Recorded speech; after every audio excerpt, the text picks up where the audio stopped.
I paid for her father's funeral 4 times. 4 times. $89,000. Australian dollars total. I didn't question it the first time. The second time, I made excuses. The third time, I started losing sleep. By the fourth time, I already knew the truth, but I paid anyway, because admitting I'd been a fool for 3 years was harder than losing another $20,000. This is my story. Number. Margaret had been gone 2 years when I finally admitted the house was too quiet. Not silent. Quiet. There's a difference. Silent means peaceful. Quiet means empty. I'd wake up at 6 every morning like I always did, make coffee for 2 out of habit, then pour the second cup down the sink. The ritual hurt, but stopping it hurt more. Our daughter Susan called every Sunday from Melbourne. "You doing okay, Dad?" She'd ask. "Fine, love," I'd lie, keeping busy. But retirement wasn't keeping me busy. It was just keeping me alive. I'd worked as an electrician for 43 years, fixed things, solved problems, made myself useful.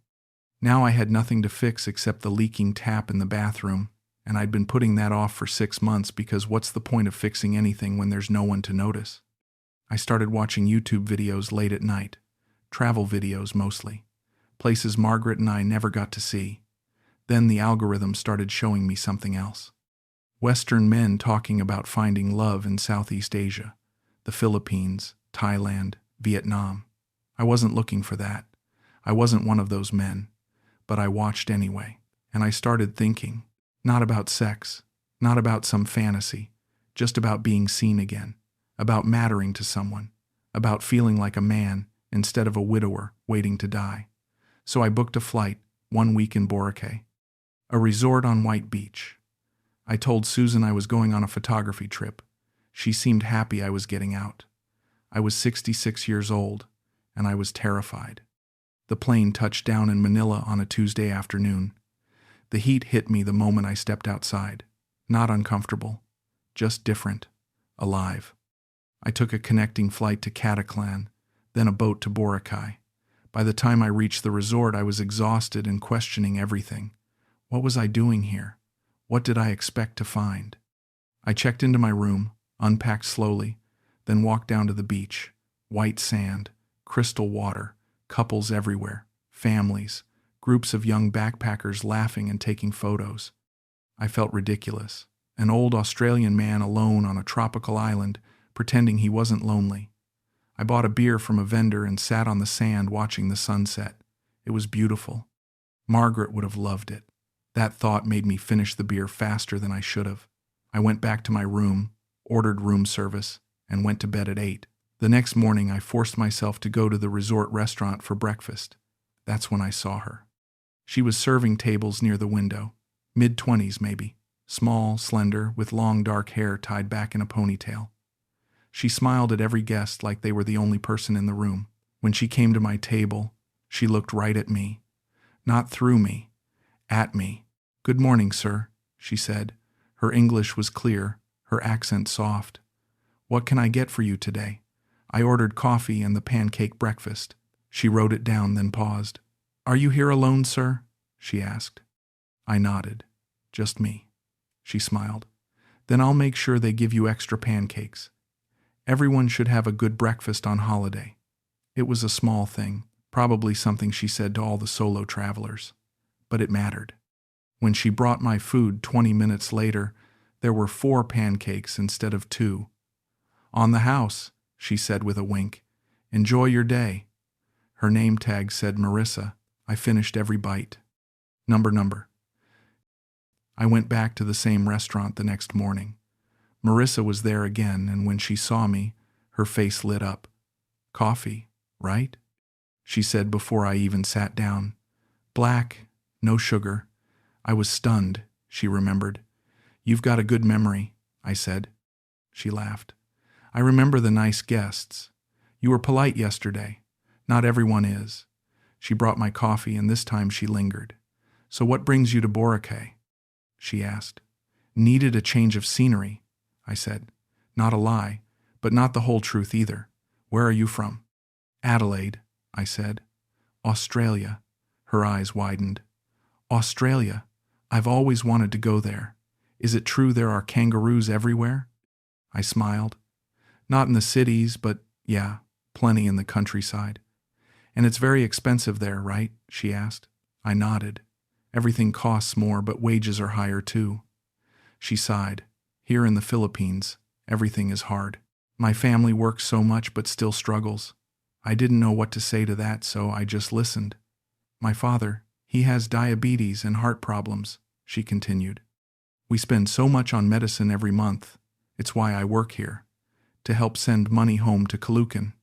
That's where you're from? I asked. Metro Manila, she said. Not the nice part, but it's home. She smiled again, but this time there was something sad behind it. Sorry, I'm talking too much. I'll let you eat. Over the next 3 days, Marissa and I talked every morning. She'd bring me coffee, sit for a few minutes during slow periods, and tell me about her life. She had 3 siblings. Her mother passed away 5 years ago. Her father, Tatay Ernesto, couldn't work anymore because of his health. She was helping to raise her younger brother. She dreamed of opening a small business someday, maybe a sari store in her neighborhood. She asked about my life too. I told her about Margaret, about how we'd been married 38 years, about Susan living in Melbourne. I told her I'd been lonely. She reached across the table and touched my hand. I'm sorry, she said softly. Losing someone you love is the hardest thing. I felt something shift in my chest. This young woman, who had her own struggles, was showing me more warmth than I'd felt in 2 years. On the 5th day, she had a day off. Would you like to see the real Boracay? She asked. Not just the resort? I said yes before I even thought about it. She took me to a local market where tourists didn't go, showed me where she bought fresh mangoes for a fraction of the resort prices, introduced me to a street vendor who made the best chicken in Azel I'd ever tasted. We walked along the quieter parts of the beach, away from the crowds. She told me stories about growing up in Manila, about her father's jokes, about her dreams of traveling someday. I told her about fixing electrical panels in Adelaide, about the time I accidentally shut down power to an entire suburb, about Margaret's terrible cooking that I always pretended to love. We laughed. I hadn't laughed like that in so long.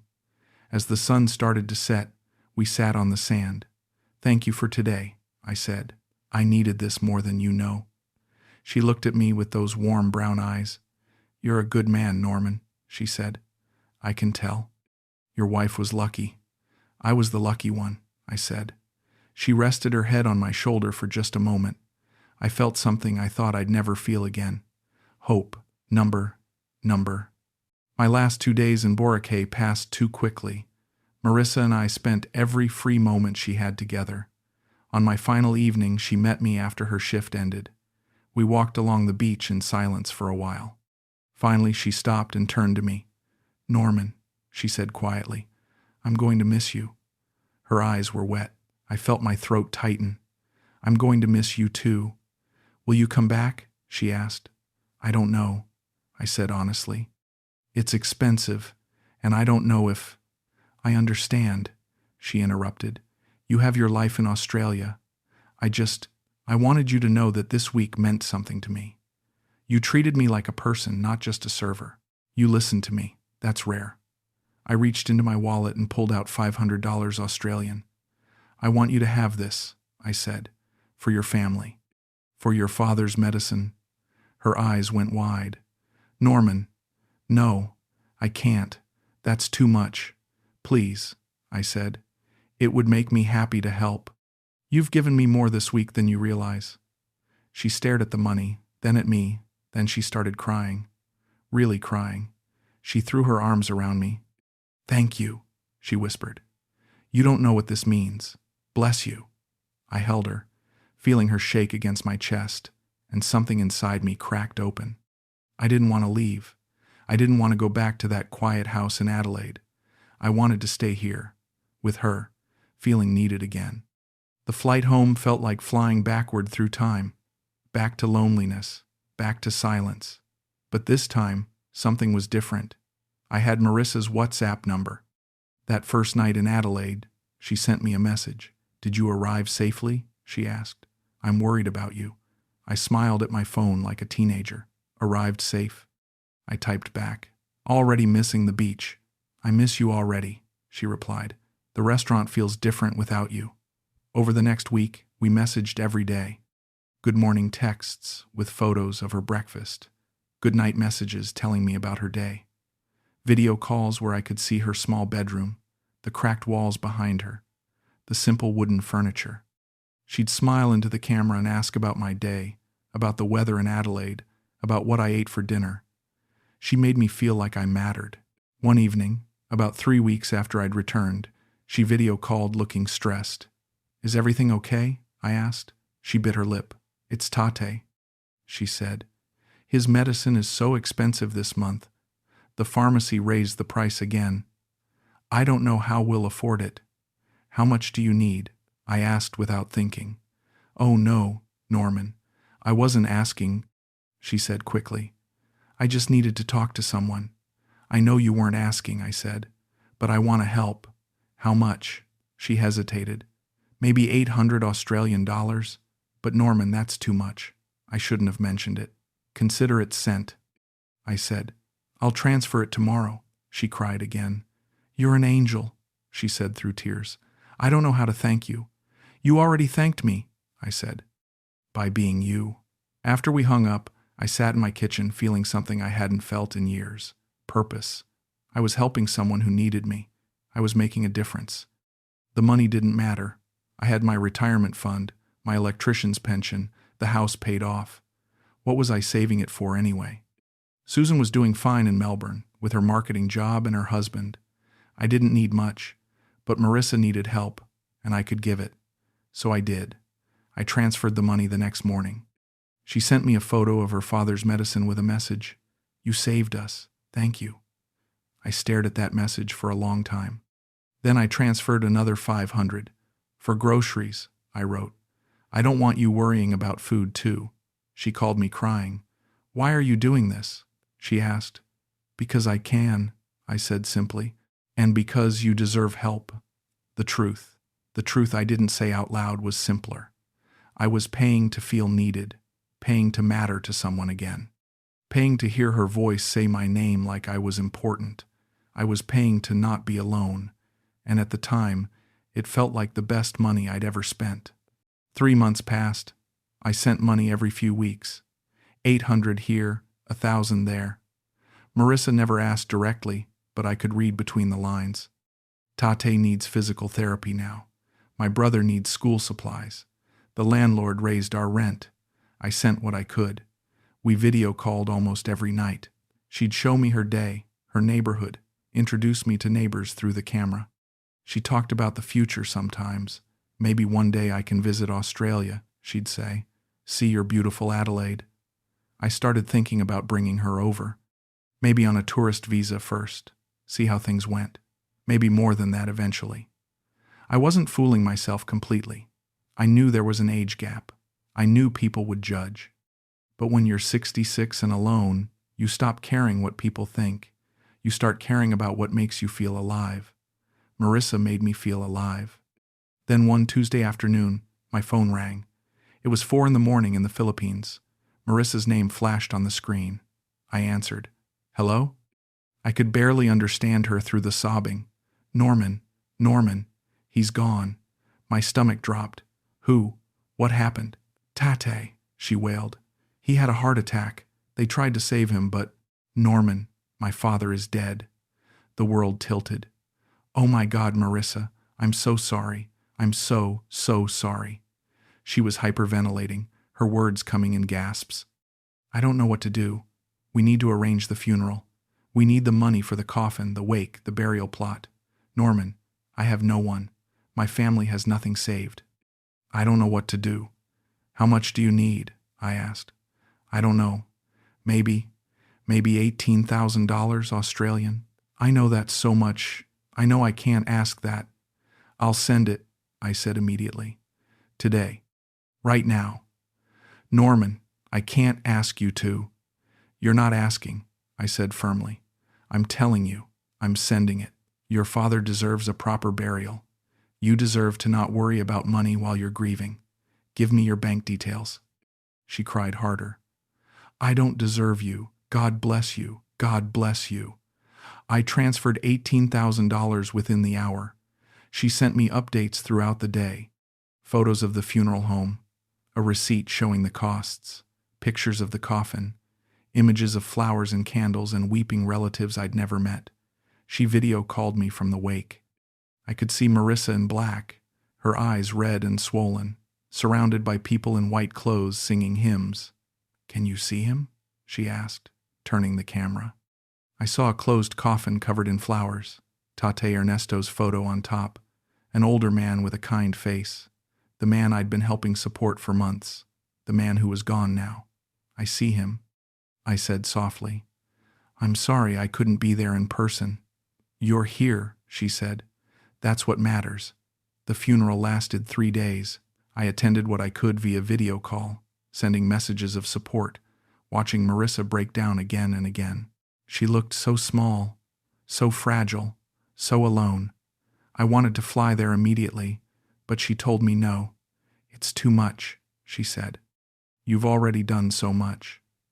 After the burial, she called me privately. I'll never forget what you did, she said. You saved my family's dignity. Tate was buried properly because of you. I'll pay you back someday, I promise. Don't even think about that, I said. I did what anyone would do, but that wasn't true. I did what someone in love would do. And somewhere in those 3 months of messages and calls and money transfers, I'd fallen in love with her. Susan called a week later. Dad, can we talk? She asked. Of course, love. I saw some transfers on your bank account, she said carefully. We had joint access for emergencies, large ones, to the Philippines. My jaw tightened. That's my business. $18,000, Dad. What's going on? A friend needed help, I said. Her father passed away. A friend? Susan's voice rose. Dad, you don't even have friends in the Philippines.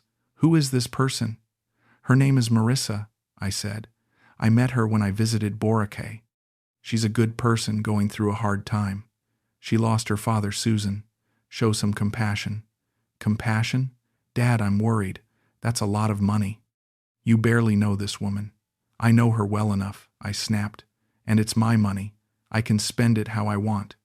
There was a long silence. Okay, Susan said quietly. I don't want you to get hurt. I'm fine, I said. I know what I'm doing. But as I hung up, a small voice in my head whispered, Do you? Number. 2 months after Tate Ernesto's funeral, I flew back to the Philippines. Marissa met me at Manila airport. When I saw her in the arrivals area, my breath caught. She was wearing a simple blue dress, her hair down, and when she spotted me, she ran. Actually ran. She threw her arms around me in the middle of the terminal. You came, she said into my shoulder. You actually came. Of course I came, I said, holding her. I missed you. We spent 2 weeks together, real time. Not video calls, not messages.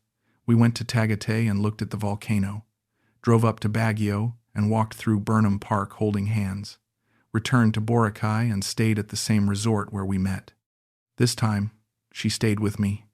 In my room, in my bed, she curled against me at night, her head on my chest, and whispered, I feel safe with you. I kissed her hair. You are safe with me. One evening in Baguio, she video called her family. I want you to meet Norman, she said. A man appeared on screen. Late 20s, friendly face. This is my kuya Jerome, Marissa said. My older brother. Hey Norman, Jerome said with a smile. Marissa talks about you all the time, man. Thank you for helping us when Tate passed. We were lost without your support. I'm just glad I could help, I said. An older woman appeared next. This is Tita Celia, Marissa explained. My mother's sister. She helped raise us. Bless you, Norman, Tita Celia said, her eyes warm. Marissa is like my daughter. I'm so happy she has someone good in her life. They asked about Australia. I told them about Adelaide, about my work, about my house. They listened like they genuinely cared. When the call ended, Marissa squeezed my hand. They love you already, she said, just like I do. My heart stopped. You love me? She nodded. I do. I know it's fast. I know we're different. But I love you, Norman. You make me feel like the world isn't just hard work and struggle. You make me feel like there's something beautiful waiting. I kissed her. Not with lust, with something deeper. I love you too, I said, and I meant it. She showed me land on our last day together. We drove to Caloocan, to her neighborhood. She pointed to an empty lot surrounded by makeshift houses.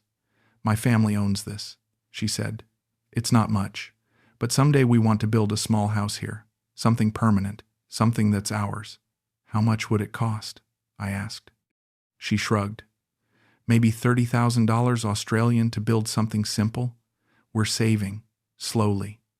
I looked at that empty lot and imagined a house, imagined visiting. Imagined maybe even staying sometimes. Imagined a life split between Adelaide and Manila. Imagined being part of something again. Let me think about it, I said. She looked at me with wide eyes. Norman, I wasn't asking, I know, I said. But let me think about it. That night, lying in bed, she traced circles on my chest. What are you thinking about? She asked. You, I said. Us, the future. Do we have a future? She asked quietly. I want us to, I said. She kissed my shoulder. Then we will. Number. 6 months later, I was back in Adelaide, sending money monthly. 1,000 here, 1,500 there, for food, for bills, for her brother's college enrollment, for materials to start planning the house. I didn't mind. I had the money. She had the need. It felt balanced, fair. We video called every day. She'd show me her life. I'd show her mine. She talked about visiting Australia. I started looking into tourist visa requirements. Then one Wednesday evening, my phone rang. Marissa's name. I answered. Hey, love. How was your... She was crying. Again. Hard. What's wrong? I asked, my pulse quickening. It's Tito Amato, she sobbed. Tay-Tay's brother. Norman. He collapsed at work today. Heart attack. He didn't make it. Not again. Not another one. I'm so sorry. I said. That's terrible. We just buried Tate 8 months ago, she said. Now this. My family is cursed, Norman. We're cursed. You're not cursed, I said. These things happen.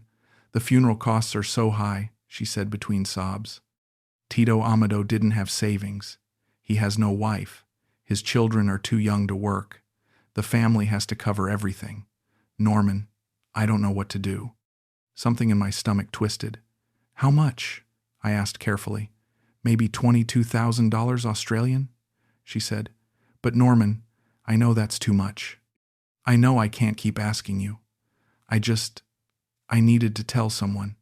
I needed to talk to you. I sat there in my quiet Adelaide kitchen, phone pressed to my ear, listening to her cry. $22,000. That was a lot, more than the last time. Why is it so expensive? I asked. She sniffled. Funerals here in the Philippines are important. We have wakes that last days. We need the coffin, the burial plot, the flowers, the food for everyone who comes. And Tito Amado wanted a traditional burial, not cremation. We have to honor his wishes. Can't other relatives help? I asked. She was quiet for a moment. We're a small family, Norman. Everyone is struggling. I've asked. There's no one else. I closed my eyes. $22,000. After I'd already sent tens of thousands. But what was I supposed to do? Let this man be buried improperly? Let Marissa's family be shamed? I'll send it, I said. Tomorrow. Norman, I'll send it, I repeated. Your family needs help. That's what I'm here for. She cried harder. I don't deserve you. I'll pay you back. I swear I will. We'll worry about that later, I said. I sent the money the next day. All $22,000. I watched my savings account balance drop and felt something cold settle in my chest. I told myself it was okay. It was family. These things happen. But 2 days later, I mentioned it to Gary. I joined an expat Facebook group about the Philippines, and Gary was another Australian living in Angeles City. We'd been messaging for a few months. Mate, I need some advice. I wrote, my girlfriend's uncle just passed away. Funeral costs are $22,000 AUD. Does that sound right to you? His response came fast. Norman, no. That's not right. Funerals in the Philippines range from $1,000 to $5,000 AUD for a decent one. $22,000? That's either a presidential funeral or a scam. My chest tightened. She's not scamming me, I wrote. She's genuine. You don't know her. I'm not saying she's a bad person, Gary wrote. I'm saying that price doesn't make sense. Be careful, mate.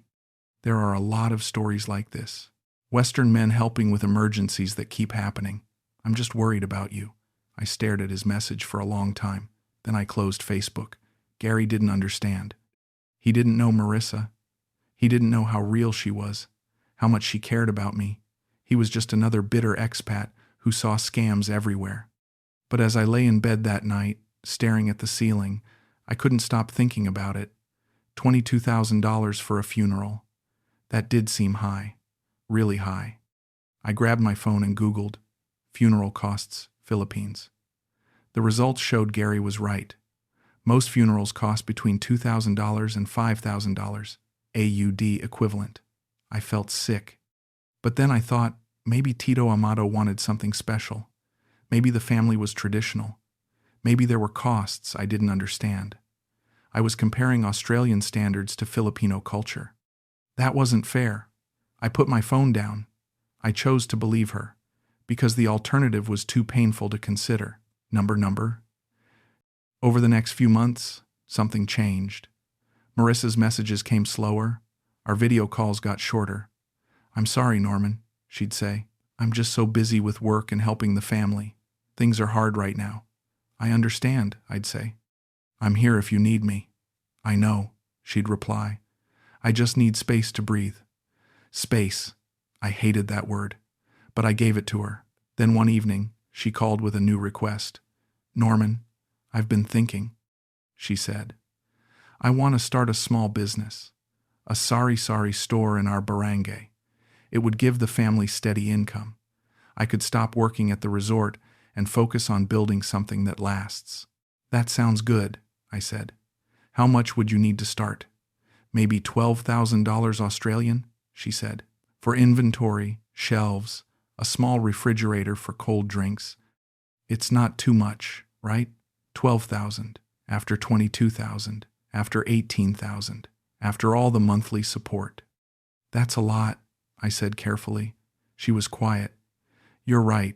I'm sorry. Forget I asked. No, I said quickly. I didn't mean. I'll send it. Let me just check my account. Are you sure? She asked.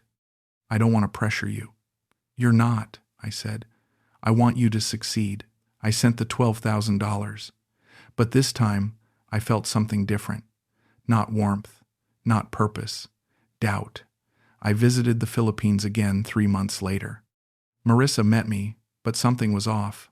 She was on her phone constantly, during dinner, during walks, even in bed. Who are you texting? I asked one night. Just Jerome, she said. He needs help with something. What kind of help? Family stuff, she said vaguely. Nothing important. I met Jerome in person this time. We went to lunch, the three of us. He was polite, friendly, but he kept looking at Marissa with something I couldn't read. When she went to the bathroom, I tried to make conversation. So what do you do, Jerome? I asked. This and that, he said. Odd jobs, whatever pays. Marissa talks about you a lot, I said. She's lucky to have a brother like you. He smiled, but it didn't reach his eyes. Yeah, he said. We take care of each other. When Marissa came back, the conversation shifted, but I noticed Jerome's phone buzzed. He looked at it, then at Marissa. Some silent communication passed between them. She gave a tiny nod. He stood up. I have to go, he said. Work thing. On a Sunday? I asked. Yeah, he said. Emergency.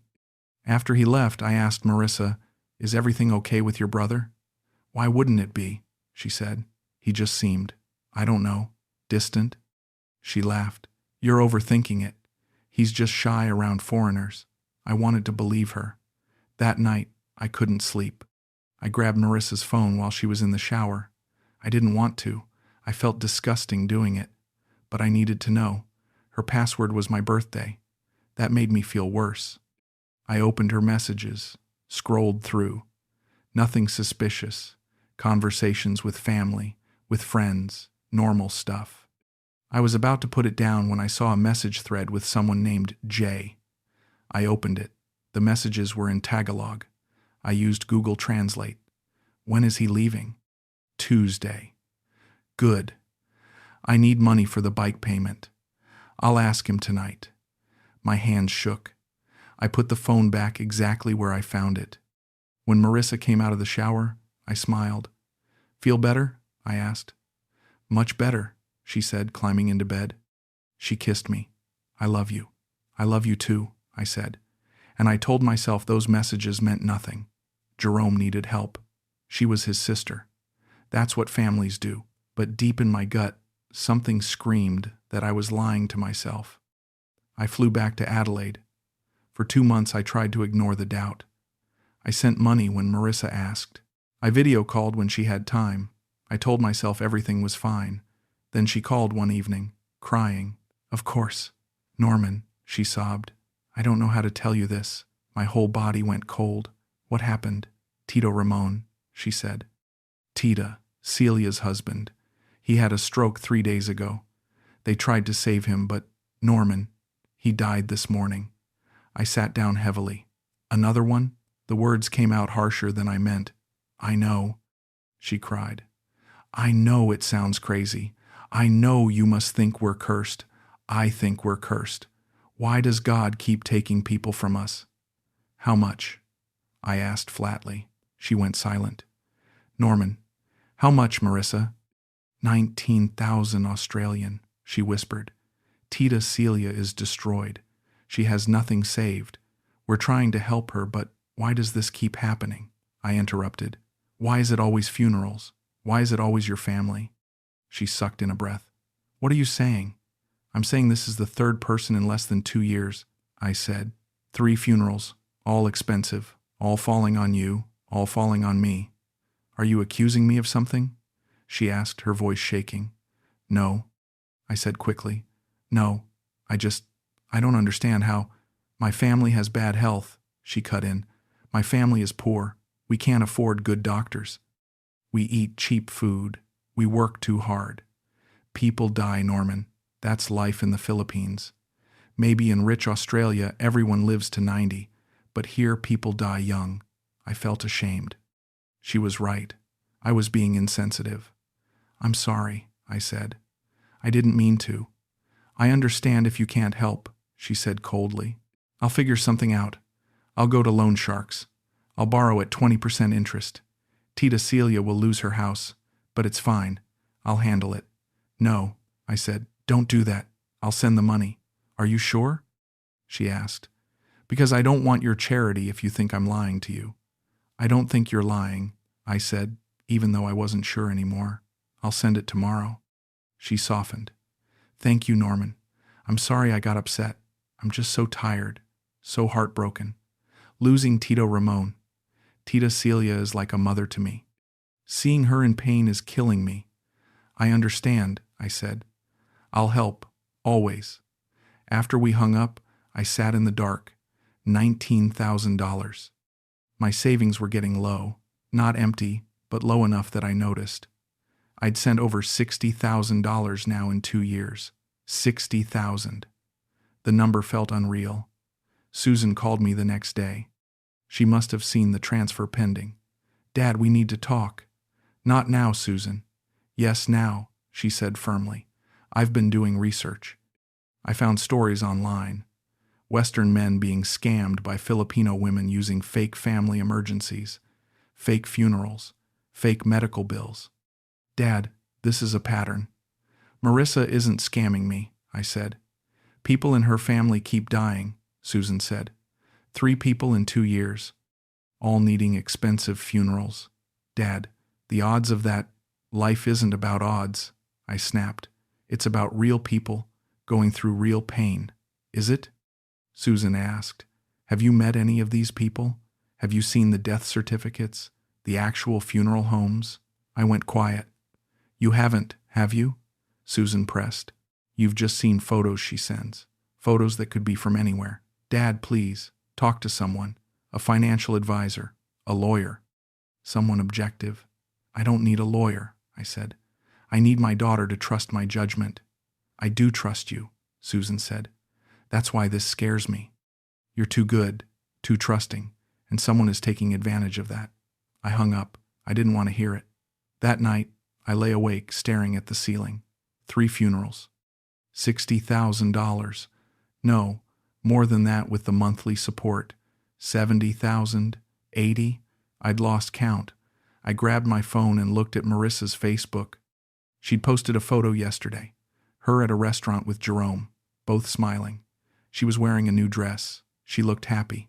When I'd asked her on our call, she said she couldn't afford to eat out. That money was too tight. But there she was, at a restaurant, in a new dress. I told myself it was probably an old photo, or maybe Jerome paid, or maybe a friend treated her. I told myself 100 explanations. But deep down, in a place I couldn't ignore anymore, I knew something was wrong, but admitting it meant admitting I'd been a fool, and I wasn't ready for that. So I sent the $19,000, and I whispered to myself in the dark, she loves me. She loves me. She loves me. Number. A year passed. I'd sent over $85,000 total, maybe more.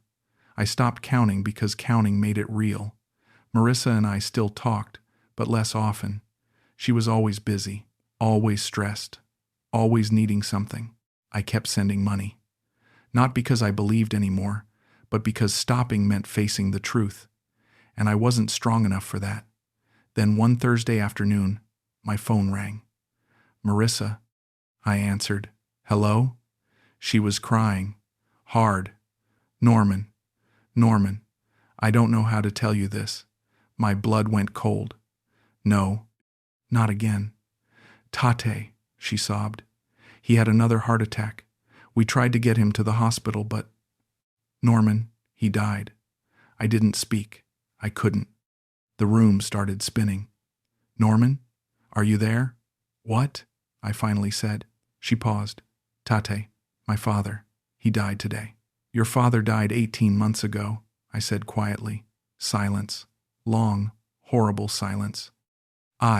She started. I meant my stepfather, Tito Berto. He raised me like a father after Tate passed. I call him Tate too. I should have clarified. I'm sorry, I'm not thinking straight. Her words tumbled out too fast, too rehearsed. Your stepfather? I repeated. Yes, she said. Tito Berto. He had a heart attack. The funeral costs are about $18,000 Australian. Norman, I know I can't ask again. I know this is too much. But I have nowhere else to turn. I sat there, phone pressed to my ear, and felt something inside me break, not crack. Break completely. I'll call you back, I said. Norman, wait. I hung up. I sat in my kitchen for 3 hours. Didn't move. Didn't cry. Just sat there as the sun set and the room went dark. Finally, I opened my laptop, opened my bank statements, added up every transfer to the Philippines. $89,000. Australian dollars. 89,000 over 3 years. For funerals, for medicine, for businesses, for family, for love, for lies. I booked a flight to Manila, leaving in 2 days. I didn't tell Marissa. I didn't tell Susan. I just booked it. Then I opened my banking app. I transferred the $18,000 one last time because I needed her to think everything was normal, because I needed to see the truth with my own eyes, because I'd spent $89,000 and I deserved to know what I'd actually paid for. Marissa messaged me. Thank you. God bless you. I'll never forget this. I stared at the message for a long time. Then I typed back. I love you. I love you too, she replied. I put my phone down. 2 days, I thought. In 2 days, I'll know everything. And for the first time in 3 years, I felt completely calm. Because the worst part wasn't the money. It wasn't even the lies. The worst part was that deep down, I'd known for a long time. And I'd paid anyway. Because being a fool in love was less painful than being alone with the truth. Number. I landed in Manila on a Tuesday morning. I didn't text Marissa. I took a taxi straight to Caloocan. I still had screenshots of her neighborhood from old video calls. Street names. Landmarks. I showed them to the driver. He nodded. An hour later, we pulled up to a narrow street packed with small concrete houses. I paid the driver. He asked if I wanted him to wait. I said yes.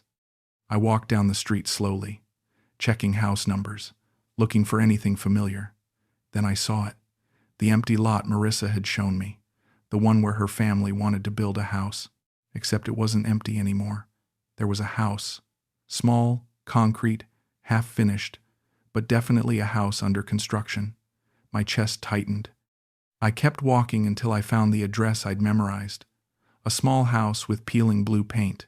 A woman was sweeping the front steps, elderly, maybe 70. She looked up at me, surprised. Magandang umaga po, I said, using one of the few Tagalog phrases I knew. Good morning, she smiled. Good morning, sir. Can I help you? Her English was clear. I'm looking for Marissa, I said. Marissa? She frowned. You mean Marissa Reyes?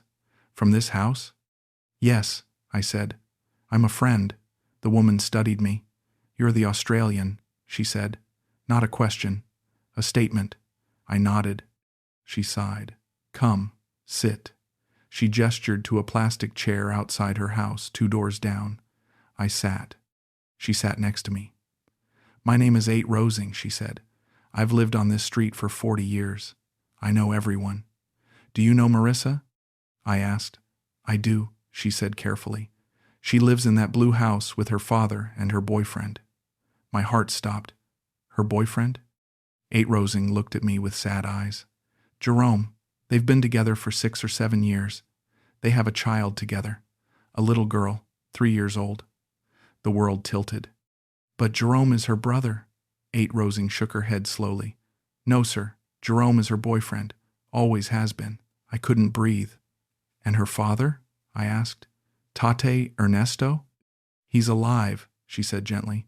He's inside the house right now. I saw him this morning going to buy pan-desal. He has diabetes, yes, but he's alive. I put my head in my hands. The funerals, I whispered. There were no funerals, 8 Rosing said. I'm sorry, sir. I don't know what she told you, but I've lived here a long time.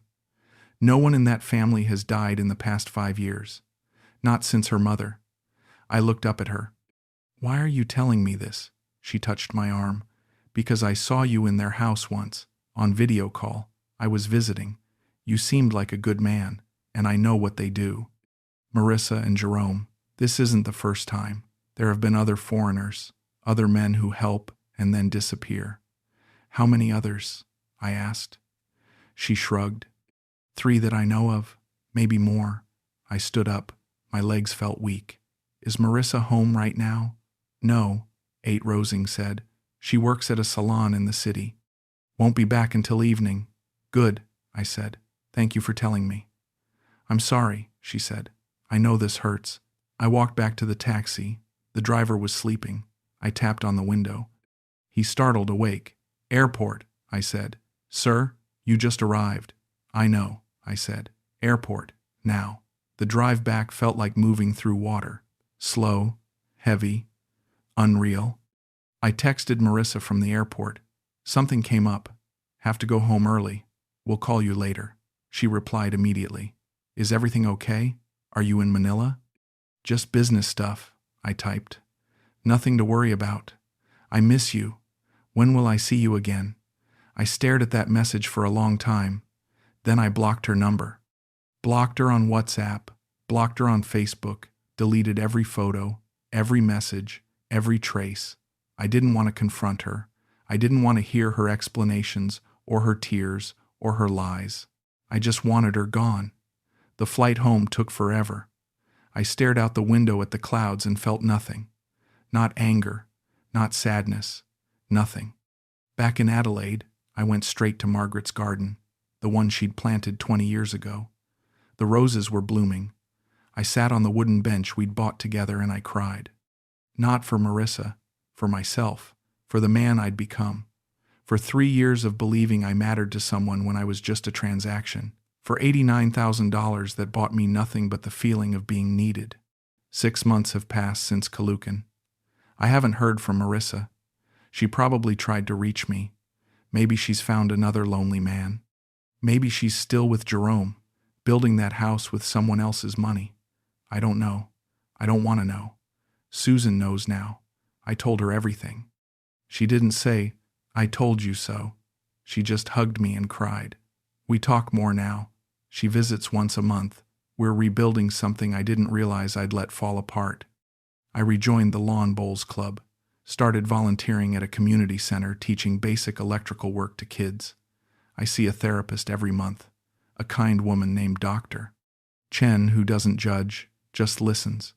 "Do you hate her?" she asked me once. I thought about it. "No," I said. "I don't hate her." "Why not?" "Because she was surviving," I said. "In her world I was a resource, a way out, a way to build something. It wasn't personal, I just needed it to be." "And now?" Dr. Chen asked. "Now I understand that I wasn't scammed out of love," I said. "Because love was never there. I was paying for the feeling of being needed, paying to matter, paying to not be alone." "And how much was that worth?" she asked. I smiled sadly. $89,000, and every cent of my dignity. But here's the truth. I don't regret sending the money. Not really. Because for 3 years, I woke up every morning with purpose. I had someone to talk to, someone who made me feel important. Was it real? No, but it felt real. And when you're 66 and your wife is dead and your house is too quiet and your daughter lives in another city and you're just waiting to die, feeling needed, even if it's fake, is better than feeling nothing at all. That's the part people don't understand. Everyone wants to call me a fool, say I should have known better. And they're right. I should have. But loneliness doesn't make you smart.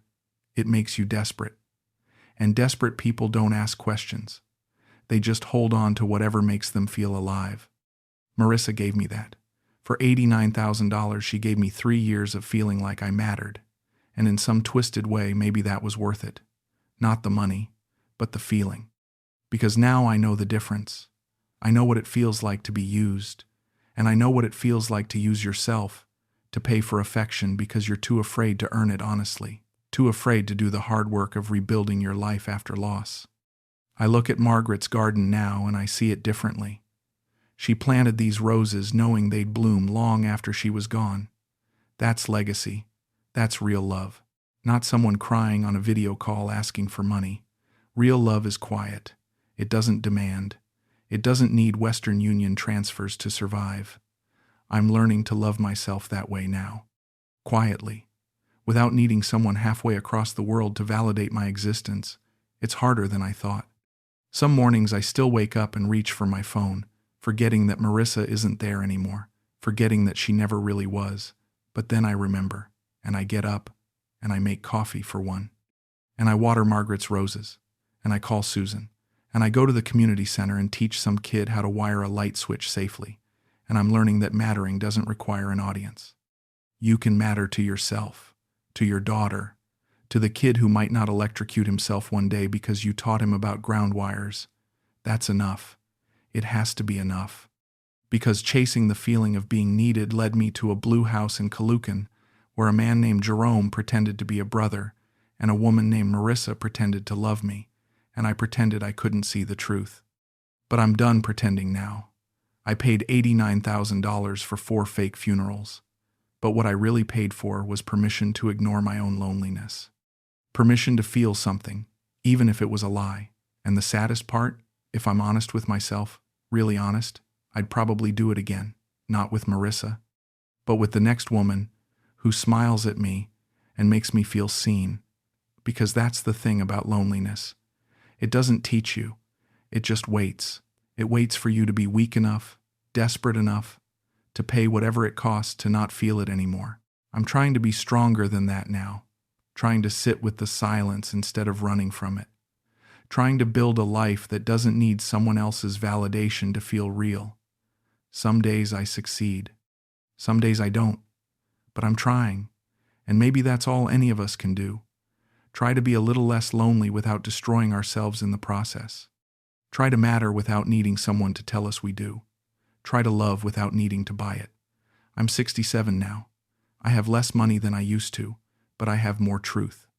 And truth, I'm learning, is worth more than any amount of comfort that costs you your dignity. So this is my story. The story of a man who paid $89,000 for 4 fake funerals.